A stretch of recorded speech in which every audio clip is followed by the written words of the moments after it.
Rumors in royal circles can spread faster than a fox through an open field, and few have spread as fast in recent days as the claim that King Charles III has formally awarded Forest Lodge to Prince William and Catherine, Princess of Wales. Enthusiasts, commentators, social feeds, all have been buzzing with speculation. But what is actually confirmed and what remains unverified? In the world of royalty, where symbolism is power and property carries history, clarity matters. This feature explores the claim from every angle: the property in question, royal asset structures, what is confirmed, what is speculation, the broader implications. Let's unpack the truth behind the headlines. Before analyzing whether it was awarded, we must first understand what Forest Lodge actually is and why it has become central to this story. Unlike iconic residences such as Buckingham Palace or Balmoral Castle, Forest Lodge is a less familiar name in public discussions. Pitched by media outlets as a private retreat with woodland acreage, heritage value, and potential for family respite, the estate carries all the romantic resonance of a classic country lodge. Sources suggest the property may be part of a historic collection of estates long associated with the crown or private royal holdings. Unlike crown estate properties, which are not privately owned by the monarch, some estates are held as personal property or through private trusts. That distinction is crucial. Because the difference between crown assets and personal assets determines who has authority over them and under what circumstances they can be transferred or awarded. Before tackling the Forest Lodge claims, it's important to establish how royal property ownership works in contemporary Britain. 1. Crown estate versus personal property. The monarchy's assets are broadly divided into crown estate, not owned by the monarch or the royal family personally, managed by trustees. Profits go to the treasury. The monarch receives a sovereign grant from this revenue. Personal property, assets owned privately by individual members of the royal family. These can be inherited, gifted, or otherwise passed through wills and legal instruments. Famous examples of personal estates include Sandringham House, Balmoral Castle, private townhouses or estates owned by individual royals. Forest Lodge, based on public discussion, appears to fall into the second category: personal holdings or privately held estate land. If so, decisions about its future rest with the legal owner or the owner's estate trustees, not automatically with the Crown estate or government authorities. Now we arrive at the core question: has King Charles awarded Forest Lodge to Prince William and Catherine? Confirmed facts. No official palace statement has confirmed a formal award. At the time of writing, neither Buckingham Palace nor Kensington Palace has issued an announcement stating that Forest Lodge has been legally transferred or officially gifted to William and Catherine. No public registry filings have been released showing change of ownership in the Land Registry, UK, attributable to this claim. Any formal transfer of property typically requires legal documentation, including public records, especially if the land involves heritage or estate management considerations. Royal communicators have not responded with confirmation. When rumors gain traction, official royal communications teams occasionally respond with clarifications or neutral denials. In this case, no such statement has been released. From established facts alone, there is no verifiable evidence that King Charles has awarded Forest Lodge in any formal legal sense. The claim persists for several reasons, and understanding those reasons provides insight into both media narratives and palace strategy. 1. Symbolism and succession. William and Catherine are positioned as the future of the monarchy, and the public often expects them to inherit or be entrusted with estates that reflect legacy and continuity. If Forest Lodge is informally offered as a family retreat or personal residence, many interpret it as symbolic reward or recognition of future leadership. 2. Misread legal language. Journalists and social feeds sometimes conflate estate management responsibility with ownership transfer. In royal contexts, it's not unheard of for heirs to be given oversight, operationally, without formal change of title. Without legal documentation, however, such arrangements do not amount to ownership. 3. Visual framing. Photos of William, Catherine, and the whale's children near estates, woodland settings, or rural retreats feed imagination. Moments that capture familial warmth often get repurposed into narratives about future inheritance, but imagery is not evidence. Let's explore the hypothetical scenario. What if King Charles gave Forest Lodge to William and Catherine? The legal pathway. If this were to occur, the transfer would likely happen through a private transfer via will or trust, a gift formalized by deed with appropriate legal registration, inclusion of the property in William and Catherine's personal estate portfolio. Each of these routes would require formal legal proceedings, tax considerations, and potentially parliamentary notification, depending on the structure of ownership. Symbolic implications. If King Charles were to make this move, it would signal increased trust in William and Catherine's leadership, consolidation of legacy assets within the next generation, a subtle shift in royal estate management strategy, a reaffirmation that personal royal estates can be tools of internal continuity. In essence, it would be a statement. The future of royal legacy rests in these hands. But again, this remains hypothetical until confirmed by the palace or public records.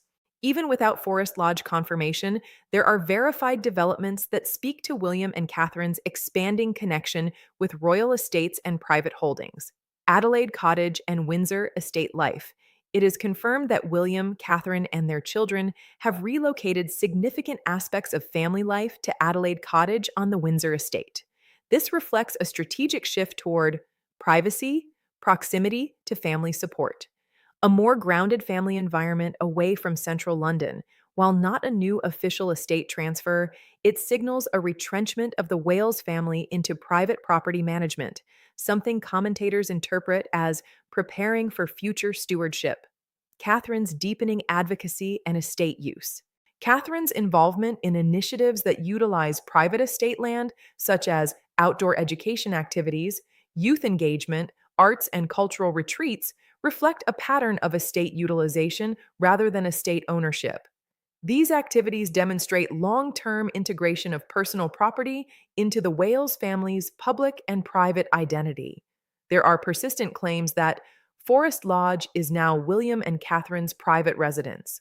King Charles gifted the property as a reward. Camilla's family or other royals were bypassed. A formal title transfer has taken place. None of these claims are confirmed by reliable sources. This distinction, rumor versus verified fact, matters both legally and in terms of public perception. Royal property communications have historically been very guarded.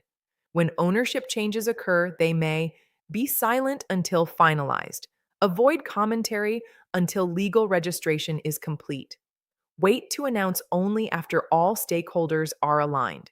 In rare but documented cases, estates have transferred quietly, but only when solid confirmation exists. Forest Lodge does not yet meet that standard.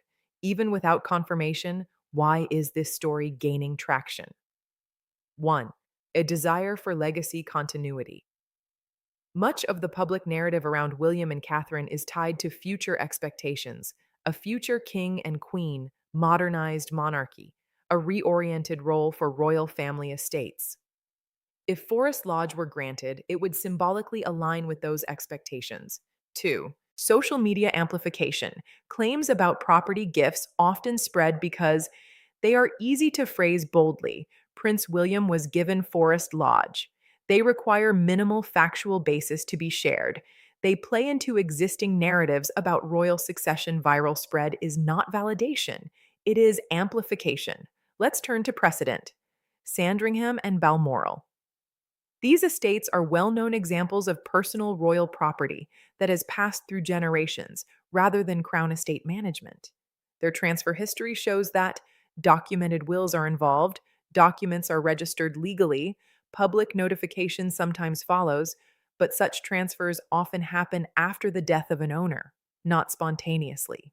Queen Elizabeth retained these estates as her personal property. King Charles then inherited them through Elizabeth's will. Similarly, if Forest Lodge were to pass down to William and Catherine, it would most likely follow a structured legal process, not a sudden award. Given the lack of confirmation, here are some plausible scenarios scholars and insiders suggest. William and Catherine are given operational responsibility for Forest Lodge without formal ownership transfer at this stage. That would mean they manage activities on the estate.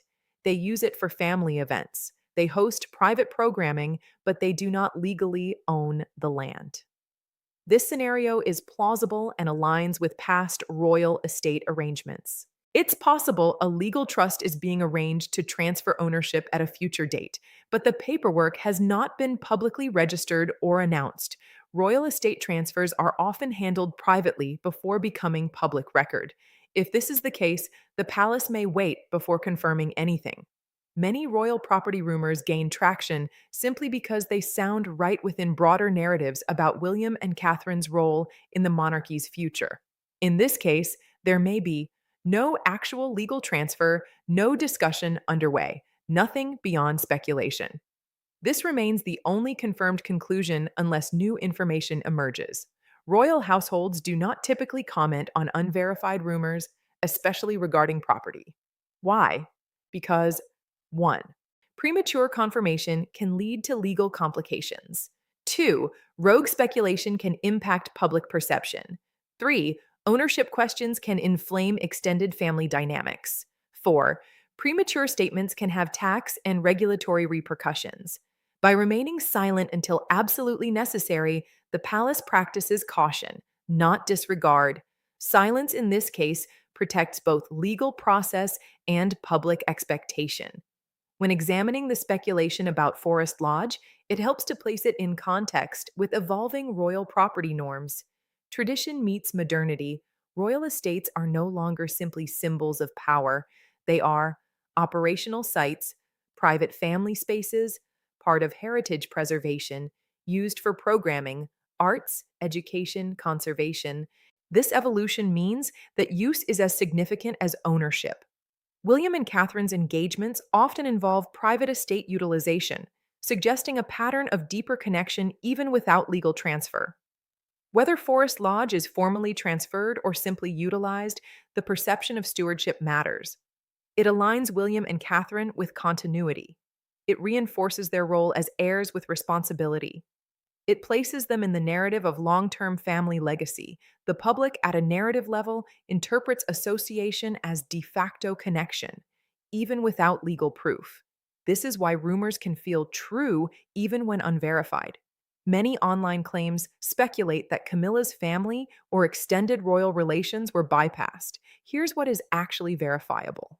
There is no confirmed report that Camilla's family was offered or denied access to Forest Lodge.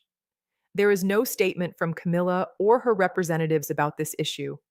The palace typically does not comment on internal family distribution of personal assets, so lack of comment is not confirmation of exclusion. It is simply silence due to privacy norms. As with most royal property speculation, public interest will remain high until either an official statement is issued, land registry documentation is updated, palace communications choose to clarify absent those confirmations, the story exists in the realm of speculation, not fact. King Charles III has authority over certain personal royal estates. William and Catherine have increasing operational engagement with private estate use. No official announcement confirms Forest Lodge has been legally transferred. No public records currently indicate a change of ownership. Silence from the palace signifies caution, not confirmation. At this moment, the only verifiable conclusion is this. There is no confirmed evidence that King Charles has awarded Forest Lodge to Prince William and Catherine. Everything else remains speculation, albeit speculation rooted in broader narratives about succession and legacy. Even without confirmation, this conversation reveals something larger. The public increasingly interprets estate use as ownership, legacy association as legal control, future leadership positioning as reward.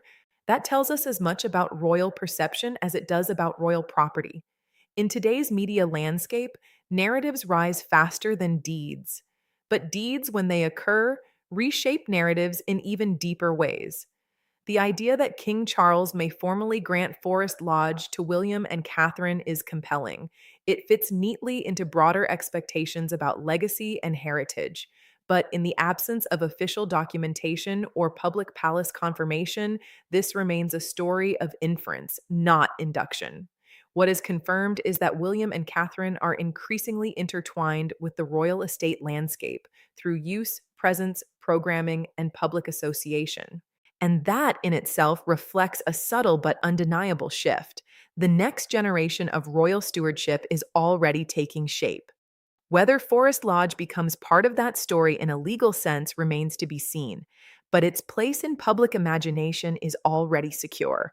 As speculation continues around whether King Charles III has awarded Forest Lodge to Prince William and Catherine, Princess of Wales, royal analysts say the more revealing question isn't whether a deed has been signed, but why such a move would matter in the first place. Because in modern monarchy, property is rarely just property. It is positioning, it is symbolism, it is strategic continuity. Historically, when a reigning monarch entrusts a private estate to the heir, it sends three messages simultaneously. 1.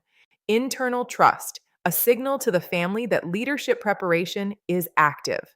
2. Institutional continuity, a message that legacy assets are secured within the direct line of succession. 3. Public stability, reassurance that long-term planning is underway. When Queen Elizabeth II maintained personal ownership of estates like Sandringham House and Balmoral Castle, it preserved flexibility. Upon her passing, those estates transferred to Charles not as ceremonial gestures, but through private inheritance structures. If Forest Lodge were to be transferred during Charles's lifetime, it would mark a slightly different tone, proactive succession management.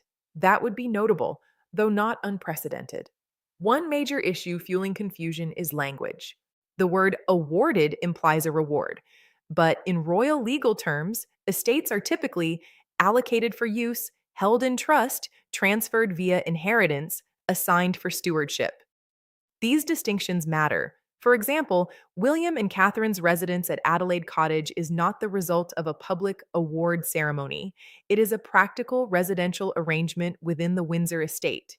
If Forest Lodge is being used by the Wales family, that does not automatically mean it has been gifted. Usage does not equal ownership, and ownership does not always equal control. Some royal observers suggest another possibility. Forest Lodge may be gradually associated with William and Catherine before any formal legal transfer occurs. Why would this happen? Because public familiarity often precedes official change. Before Charles became king, he was long identified with Highgrove House. The association built over decades, so when transitions occurred, they felt natural rather than abrupt. If William and Catherine begin appearing connected to Forest Lodge in subtle ways, hosting private gatherings, conducting charitable retreats, spending seasonal time there, public perception will adapt organically. By the time paperwork changes hands, the narrative will already be set. Any property discussion during Charles's reign inevitably intersects with Queen Camilla. But here's what remains factual. There is no official evidence suggesting conflict, exclusion, or tension regarding Forest Lodge. However, structurally speaking, estates connected to Charles's personal holdings could theoretically be retained for Camilla's use, left within trust frameworks, passed down directly to William. If Charles is streamlining long-term inheritance planning, decisions about estate distribution would be made with clarity to avoid future disputes. Royal succession planning often occurs decades in advance, even if the public hears nothing about it. One of the least discussed aspects of royal estate transfer is taxation.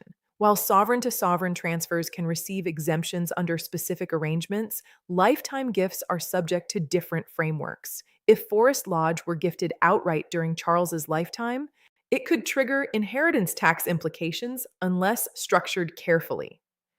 Trust arrangements would likely be used. Legal advisors would coordinate discreetly. This is one reason public announcements often follow, not precede, formal structuring. Silence can signal process, not secrecy. If a transfer were to happen now, timing would be significant for three reasons. 1. William's expanding constitutional role. As Prince of Wales, William's responsibilities are increasing. Estate stewardship aligns with that trajectory. 2. Long-term planning. Charles has consistently emphasized sustainable modernization. Consolidating estates early fits that philosophy. 3. Stability optics. In periods of media turbulence around other royal matters, demonstrating smooth generational transitions strengthens institutional perception. But again, timing speculation does not equal confirmation. Royal correspondents and constitutional scholars are monitoring three indicators. 1. Land registry updates. 2. Charitable trust filings. 3. Future event locations linked to Forest Lodge. These practical data points will eventually confirm or deny ownership changes. Until then, the story remains interpretive rather than factual. Even without Forest Lodge confirmation, broader evidence suggests William is gradually stepping into expanded operational influence. Examples include increased diplomatic engagements, estate based environmental programming, financial transparency initiatives. Catherine's long term early childhood strategy also suggests roots in stability, often associated with secure family estates. Whether Forest Lodge becomes formally part of that picture may be less important than the overall trajectory. The next reign is being prepared quietly, methodically, without spectacle. Royal audiences today are more attentive than ever. They analyze seating arrangements, event venues, wardrobe symbolism, travel patterns. So when a property name surfaces repeatedly, it gains narrative weight. Forest Lodge has entered that symbolic space, but symbolism must not be mistaken for legal certainty. As it stands, there is no confirmed evidence that King Charles has officially awarded Forest Lodge to Prince William and Catherine. What exists is speculation fueled by association, interpretation driven by succession logic, silence maintained by palace protocol. And in the royal world, silence is often deliberate. If confirmation emerges, it will likely be measured and understated, a brief palace line rather than a grand announcement. Until then, Forest Lodge remains a question mark wrapped in woodland mystique. As the Forest Lodge question lingers, attention turns from headlines to mechanics. If King Charles III were to formally transfer the property to Prince William and Catherine, Princess of Wales, the process would be structured, legal, and carefully timed. Here's what that would realistically involve. Before anything else, advisors would confirm whether Forest Lodge sits within a personal estate owned outright by the monarch, a family trust structure, a holding connected to a duchy arrangement, or a layered estate vehicle designed for tax efficiency. This classification determines everything that follows. If privately owned, the monarch has broad authority to gift or assign it. If held in trust, trustees must act according to established legal frameworks. There are generally three possible legal routes. 1. Lifetime gift, a direct transfer while the monarch is alive. This requires formal documentation, registration, and careful tax planning. 2. Trust allocation. The property remains technically in trust, but with beneficial interest assigned to William and Catherine. This offers flexibility and privacy. 3. Testamentary transfer. The property passes through a will upon the monarch's death. Historically, this is the most common route for private royal estates. When Queen Elizabeth II passed away, estates such as Balmoral Castle transitioned through inheritance, not public ceremony. If Forest Lodge were to follow that precedent, no immediate public action would occur. Any outright ownership change in England or Scotland must be legally recorded. Royal property is not exempt from registration requirements when privately held. Observers watching for confirmation would monitor official registry updates, corporate filings linked to estate vehicles, trust disclosures where applicable. Until such documentation appears, formal ownership remains unverified. If a transfer is in motion, there are reasons the palace might wait before announcing it. To complete tax structuring, to finalize trust language, to avoid distracting headlines, to prevent political commentary. The monarchy often prefers to reveal outcomes, not negotiations. This cautious rhythm has defined estate matters for generations. When looking back at previous monarch to heir transitions, public fanfare was rarely attached to private property. For example, Sandringham House transitioned without dramatic announcement. Balmoral's status was clarified only through reporting after inheritance. Highgrove's arrangements evolved gradually rather than through a single public declaration. The pattern is consistent. Royal estate changes are handled discreetly, then acknowledged matter of factly, if at all. Another angle worth considering involves the Duchy of Cornwall. When Charles became king, William inherited control of the duchy, a vast private estate generating significant revenue. If Forest Lodge were linked to duchy operations, its management might already fall under William's broader estate oversight, even without personal ownership. This nuance often escapes public discussion. Control and income rights can exist separately from title deeds. If Forest Lodge were formally theirs, three shifts might occur. 1. Increased visibility. The property could host charitable initiatives aligned with Catherine's early childhood focus or William's environmental advocacy. 2. Long-term family base. It could serve as a generational anchor for their children, Prince George, Princess Charlotte, and Prince Louis. 3. Symbolic preparation. Ownership of a private estate signals readiness for sovereign responsibility. But until documentation confirms it, these remain possibilities, not realities. Royal estate stories captivate audiences because they touch on legacy, family hierarchy, wealth distribution, succession strategy. Unlike ceremonial duties, property feels tangible. A lodge in the forest carries imagery of retreat, stability, and heritage continuity. It's easy for narrative momentum to outpace legal verification. At Buckingham Palace, communication strategy is deliberate.